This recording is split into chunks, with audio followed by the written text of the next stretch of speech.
નમસ્તે વિદ્યાર્થી મિત્રો, હું છું ભાર્ગવ લાઠિયા. સ્વાગત છે તમારું આપણી આ એજ્યુકેશનલ એક્સપર્ટ યુટ્યુબ ચેનલ ઉપર. મિત્રો, ધોરણ 10 વિષય વિજ્ઞાન અને ટેકનોલોજીમાં લિબર્ટી બોર્ડ પેપર સેટ 2025માં પ્રશ્નપત્ર 6માં વિભાગ ડી નું આજે આપણે સોલ્યુશન જોવાના છીએ. જો તમે આગળના વિડીયો ન જોયા હોય તો મિત્રો નીચે લિંક આપેલી છે, ત્યાં જઈને તમે જોઈ શકો છો. મિત્રો, વિડીયો શરૂ કરીએ પહેલા જો ચેનલ પર નવા હોય તો પ્લીઝ ચેનલને સબસ્ક્રાઇબ કરો, વિડીયો પૂરો જુઓ, લાઈક કરો, શેર કરો બીજા તમારા ધોરણ 10 ના મિત્રો સુધી અને કમેન્ટ કરો. ચાલો તો શરૂઆત કરીએ વિભાગ ડી થી. તો મિત્રો, વિભાગ ડી માં 47મો પહેલો પ્રશ્ન છે કે ભાઈ ક્લોર આલ્કલી પ્રક્રિયા શું છે અને આ પદ્ધતિમાં ઉદ્ભવતી ત્રણેય નિપજોના ઉપયોગો જણાવો. તો મિત્રો, ક્લોર આલ્કલી પ્રક્રિયા ચાલો શું છે ક્લોર આલ્કલી? તો કે ભાઈ સોડિયમ ક્લોરાઇડના જલીય દ્રાવણમાંથી વિદ્યુત પ્રવાહ પસાર કરવામાં આવે, NaCl એટલે સોડિયમ ક્લોરાઇડ, એનું જલીય દ્રાવણ એટલે H2O, એમાંથી વિદ્યુત પ્રવાહ પસાર કરવામાં આવે તો એમાંથી સોડિયમ હાઇડ્રોક્સાઇડ બને છે. આ પ્રક્રિયાને ક્લોર આલ્કલી પ્રક્રિયા કહેવાય. શા માટે? તો કે ભાઈ એમાં ઉત્પન્ન થતી નિપજો ક્લોરીન એટલે ક્લોર અને આલ્કલી એટલે સોડિયમ હાઇડ્રોક્સાઇડ, એટલે આ પ્રક્રિયાનું નામ છે ક્લોર આલ્કલી પ્રક્રિયા. એનું સમીકરણ તમે જોઈ શકો છો કે ભાઈ NaCl પ્લસ H2O વિદ્યુત વિભાજન અહીંયા લખવાનું, તો NaOH plus Cl2 plus H2. ચલો ઉપયોગોની વાત કરીએ તો NaOH ના ઉપયોગોમાં ધાતુ પરથી ગ્રીસ દૂર કરવા, સાબુ અને પ્રક્ષાલકની બનાવટમાં, કાગળ અને કૃત્રિમ રેસાઓની બનાવટમાં, બરાબર, આ NaOH ના ઉપયોગો છે. ક્લોરીન વાયુની ઉપયોગિતાની વાત કરીએ તો કે જળ ઉપચારમાં, PVC ની બનાવટ માટે, CFC ક્લોરોફ્લોરોકાર્બનની બનાવટમાં, કીટનાશકો અને સ્વિમિંગ પુલની અંદર પાણીના શુદ્ધિકરણમાં. અને હાઇડ્રોજન વાયુ તો કે બળતણ તરીકે, ખાતર બનાવવા, એમોનિયા બનાવવા, માર્ગેરિન કે જે કૃત્રિમ બટર તરીકે ઓળખાય એની બનાવટમાં, આ ઉપરાંત વનસ્પતિ તેલમાંથી વનસ્પતિ ઘી બનાવવા માટેની પ્રક્રિયામાં પણ હાઇડ્રોજનનો ઉપયોગ છે તે થાય. ચાલો મિત્રો, બીજો સવાલ છે દાણાદાર ઝિંકની મંદ સલ્ફ્યુરિક એસિડ સાથેની પ્રક્રિયાનો પ્રયોગ છે તે વર્ણવો. દાણાદાર ઝિંકની મંદ H2SO4 સાથેની પ્રક્રિયા દર્શાવતો પ્રયોગ. ચાલો તો પ્રયોગનો હેતુ થશે દાણાદાર ઝિંકની સલ્ફ્યુરિક એસિડ સાથેની પ્રક્રિયા કરવી. સાધનોમાં સ્ટેન્ડ, કસનળી, વિમોચન નળી, કાચનું પાત્ર. પદાર્થની અંદર મંદ સલ્ફ્યુરિક એસિડ, દાણાદાર ઝિંક, સાબુનું દ્રાવણ અને મીણબત્તી. પદ્ધતિ કે આકૃતિમાં દર્શાવ્યા પ્રમાણે સાધનોની ગોઠવણી કરો. એક કસનળીમાં આશરે 5 ml મંદ સલ્ફ્યુરિક એસિડ લઈ અને તેમાં દાણાદાર ઝિંક ઉમેરો અને શું થાય છે એનું અવલોકન કરો. ત્યારબાદ તો કે ઉત્પન્ન થયેલો જે વાયુ છે એને સાબુના દ્રાવણમાંથી પસાર કરો અને એમાં સાબુના દ્રાવણમાંથી પસાર કરો અને વાયુ ભરેલા જે પરપોટા બહાર નીકળતા દેખાય એની નજીક મીણબત્તી લઈ જાઓ અને શું થાય છે એનું અવલોકન કરો. 2 અવલોકન લખવાના. તો અવલોકનમાં પહેલું કે મંદ સલ્ફ્યુરિક એસિડ અને દાણાદાર ઝિંક વચ્ચે પ્રક્રિયા થઈ અને હાઇડ્રોજન વાયુના પરપોટા દેખાય છે, બરાબર. અને આ હાઇડ્રોજન વાયુ ના પરપોટાની નજીક જ્યારે સળગતી મીણબત્તી લઈ જવામાં આવે ત્યારે તે ધડાકા સાથે સળગી ઉઠે. અને આના પરથી નિર્ણય લખવાનો તો મિત્રો કહી શકાય કે ભાઈ દાણાદાર ઝિંક અને સલ્ફ્યુરિક એસિડ વચ્ચે પ્રક્રિયા થઈ ક્ષાર અને હાઇડ્રોજન વાયુ ZnSO4 અને હાઇડ્રોજન વાયુ છૂટો પડે છે. ચાલો ત્રીજો છે 49મો. નીચે દર્શાવેલા સંયોજનનું અણુસૂત્ર લખી ઇલેક્ટ્રોન બિંદુ રચના દોરો. તો પહેલું છે ઇથેન અને બીજું મિત્રો ઇથેનોઇક એસિડ. તો ચાલો ઇથેનનું અણુસૂત્ર થાય C2H6, બરાબર, એનું અણુસૂત્ર C2H6. બંધારણમાં તો કે 2 કાર્બનની આરે 6 હાઇડ્રોજન જોડાણા છે, આ રીતનું એનું બંધારણ આવે CH3, બરાબર. અને તમારે એનું ઇલેક્ટ્રોન બિંદુ દોરવાનું છે તો આની અંદર દરેકે દરેક બંધ કાઢી અને એની જગ્યાએ અંદર ઇલેક્ટ્રોન મૂકવાના. 2 જ તત્વો છે તો એકનો ઇલેક્ટ્રોન ટપકાના સ્વરૂપમાં, એકનો ચોકડી. મેં અહીંયા કાર્બન માટે ટપકું આપ્યું છે અને હાઇડ્રોજન માટે ચોકડી. તો આ એનું ઇલેક્ટ્રોન બિંદુ થશે. ચાલો, અને બીજો પદાર્થ છે ઇથેનોઇક એસિડ. તો ઇથેનોઇક એસિડમાં CH3COOH એનું બંધારણ, આ પણ એનું બંધારણ કહેવાય. અણુ સૂત્ર લખવું હોય તો C2H4O2 આ એનું અણુ સૂત્ર થાય. 2 કાર્બન, 3 ને 1 4 હાઇડ્રોજન અને 2 ઓક્સિજન. અણુ સૂત્ર, આ પણ બંધારણીય સૂત્ર, આ પણ બંધારણીય સૂત્ર. અને અહીંયા 3 તત્વો છે, કાર્બન, હાઇડ્રોજન, ઓક્સિજન. તો મિત્રો 3 તત્વો હોય ત્યારે ફક્ત એક જ સંજ્ઞા આપવાની ઇલેક્ટ્રોનને. કા ટપકા, કા બધી ચોકડીઓ. તો મેં અહીંયા ટપકા કર્યા છે. અને બીજું યાદ એટલું રાખવાનું કે જ્યારે એમાં ઓક્સિજન હોય, ઓક્સિજન, સલ્ફર, બરાબર, nitrogen, chlorine, bromine, iodine, fluorine, આ હેલોજન તત્વો હોય કે પછી આમાંથી કોઈ પણ તત્વ હોય ને ત્યારે હંમેશા એની સાથે અબંધકારક ઇલેક્ટ્રોન યુગ્મ હોય. હવે મિત્રો એ શું કહેવાય, જો તમને ન ખ્યાલ હોય તો બંધકારક અને અબંધકારક 2 પ્રકારના ઇલેક્ટ્રોન યુગ્મ આવે. બંધકારક એટલે એવા યુગ્મક જેને બંધ બનવામાં ભાગ લીધો છે, જેમ કે આ 2 ઇલેક્ટ્રોન થઈને અહીંયા બંધ બન્યો છે, આ 2 થઈને બંધ બન્યો, તો આ જે યુગ્મ એટલે જોડ છે એ બંધકારક કહેવાય. પણ અહીંયા જે ઇલેક્ટ્રોન યુગ્મ છે, આ યુગ્મ એને બંધ બનવામાં કોઈ ભાગ લીધો નથી, તો એને અબંધકારક કહેવાય. તો એક ઓક્સિજન આવે ને તો એની પાસે 2 અબંધકારક ઇલેક્ટ્રોન યુગ્મ હોય, સલ્ફર પાસે પણ 2 હોય, નાઇટ્રોજનની પાસે 1 હોય, ક્લોરીન પાસે 3 યુગ્મ હોય. યુગ્મ એટલે જોડ, બરાબર.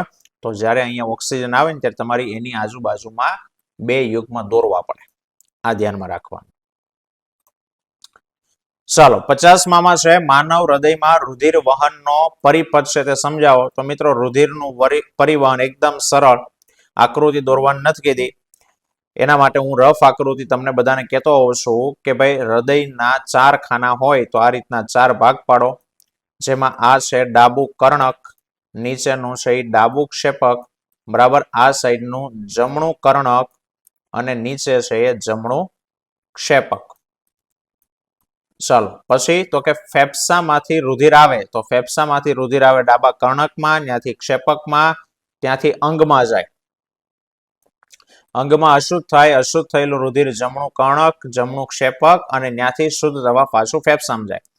બસ આ ક્રમ તમે યાદ રાખી લ્યો એટલે રુધિરનું પરિવહન છે એ આપણું સાચું, બરાબર, કોઈ દિવસ છે તે ભૂલાય નહીં. ફેફસામાંથી જે આવે કઈ, તો કે ફુફુસીય શિરા દ્વારા ફેફસામાંથી ઓક્સિજન યુક્ત રુધિર ડાબા કર્ણકમાં આવે. જે ખાનામાં રુધિરને લાવો એ ખાનું પહેલા શિથિલન પામે, ખોલવાનું, બરાબર છે. રુધિર મેળવતી વખતે ડાબુ કર્ણક શિથિલન પામે. હવે જ્યારે ડાબુ કર્ણક સંકોચાય ત્યારે ડાબુ ક્ષેપક શિથિલન પામે અને ડાબા કર્ણકનું રુધિર ડાબા ક્ષેપકમાં આવે, એટલે ઉપરના ખાનામાંથી નીચે આવે.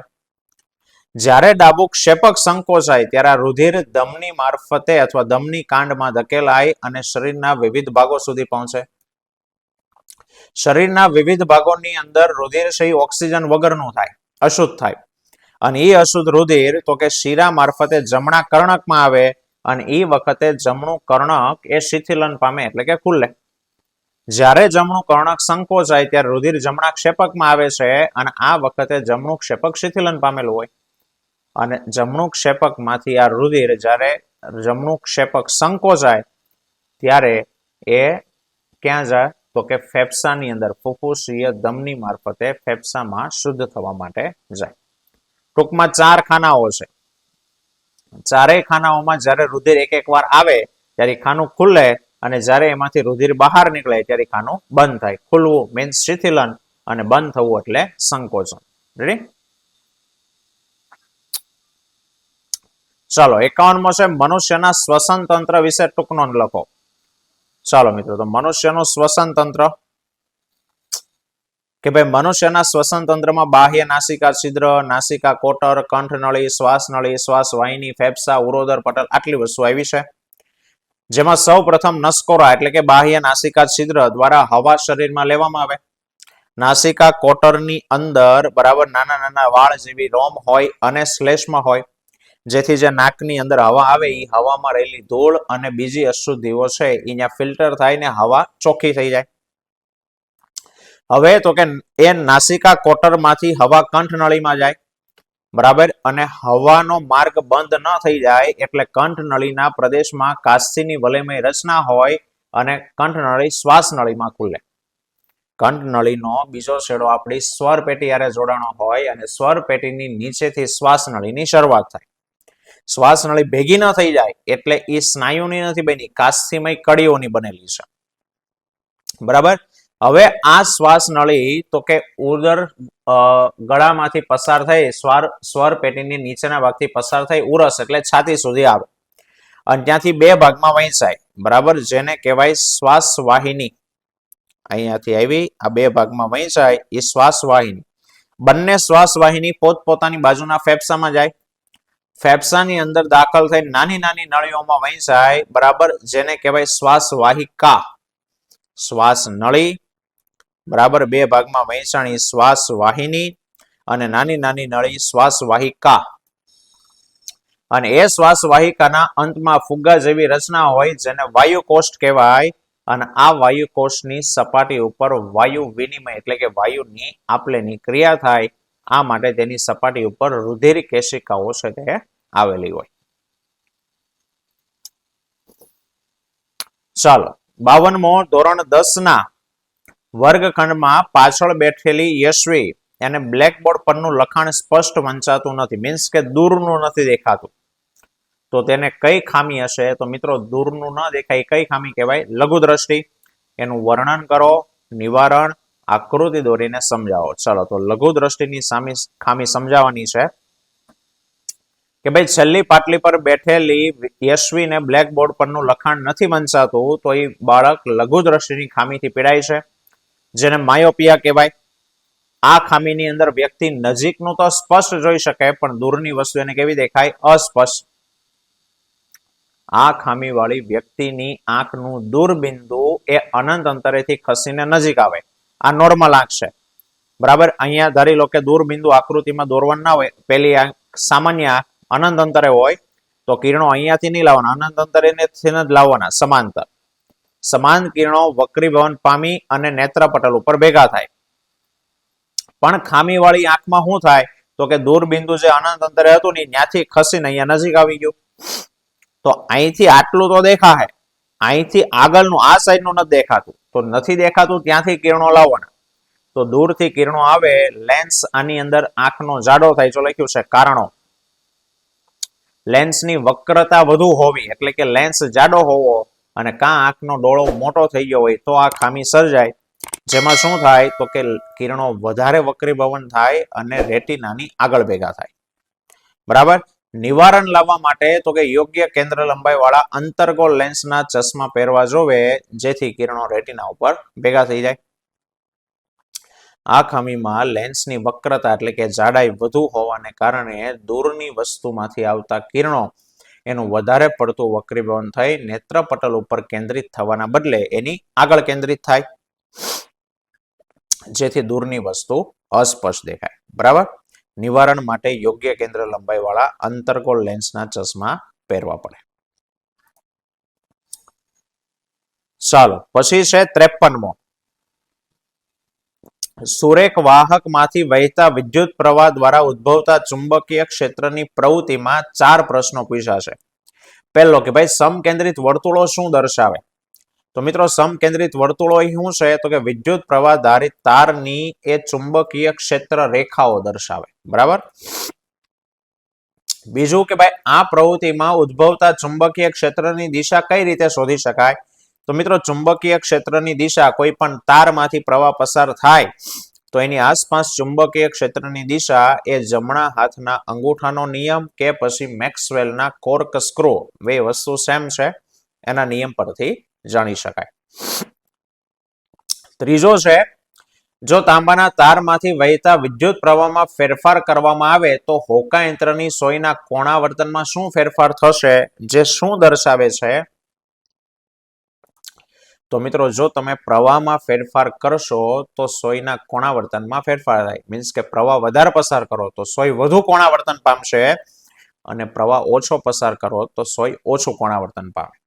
આ શું દર્શાવે? તો કે આ દર્શાવે કે તાર દ્વારા ઉદ્ભવતું ચુંબકીય ક્ષેત્ર એ તારમાંથી પસાર થતા પ્રવાહના સમપ્રમાણમાં હોય એટલે કે બી ચલે છે આઈ.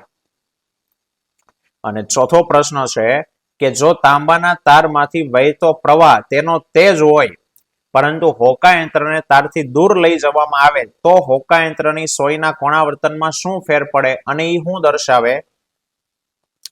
તો જો મિત્રો હોકાયંત્રને તારથી દૂર લઈ જવામાં આવે તો કોણાવર્તન ઘટે. કેમ? તો કે ચુંબકથી દૂર જાઓ એમ આકર્ષણ અપાકર્ષણ ઓછું થઈ જાય. બરાબર?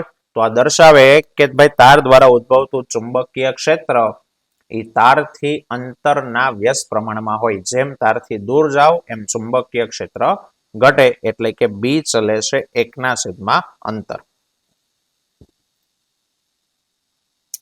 ચાલો મિત્રો, અને લાસ્ટ સવાલ છે ઓઝોન કેવી રીતે નિર્માણ પામે છે? ઓઝોન સ્તરની અગત્યતા જણાવો. અગત્યતા એટલે એનું મહત્વ. તો મિત્રો ઓઝોન કે ભાઈ વાતાવરણમાં ઉપરનું સ્તર સ્ટ્રેટોસ્ફિયર એની અંદર આવ્યું છે. ઓઝોન તો કે ભાઈ ઓક્સિજનનો ત્રિપરમાણીય અણુ છે. બરાબર? જે પારજાંબલી કિરણોની અસરથી ઓક્સિજનના અણુ ઉપર પારજાંબલી કિરણોની અસર થાય તો એમાંથી ઓઝોન છે તે બને. ઓઝોન તો કે પૃથ્વીના સ્તરે ઘાતક વિષ છે પણ ઉપર અવકાશમાં એ ખૂબ અગત્યનું કાર્ય કરે છે. ચલો, કઈ રીતે બને? તો કે ઊંચી ઉર્જા વાળા પારજાંબલી કિરણો એ ઓક્સિજનના અણુ પર પડે એટલે ત્યારે એનું વિઘટન થાય અને ઓક્સિજનના 2 પરમાણુ બને. જેમ અહીંયા લખ્યું છે O2.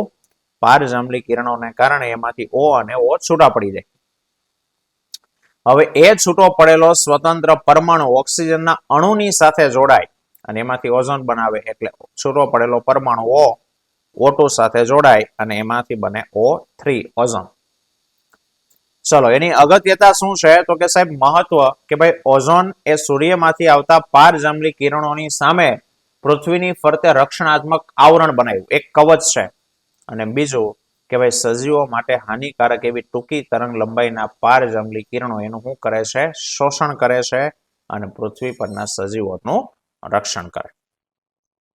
બરાબર? તો મિત્રો આ હતા વિભાગ ડી નું સોલ્યુશન. આવતા વિડીયોમાં ફરી પાછા મળીશું. ત્યાં સુધી જય હિન્દ, જય ભારત.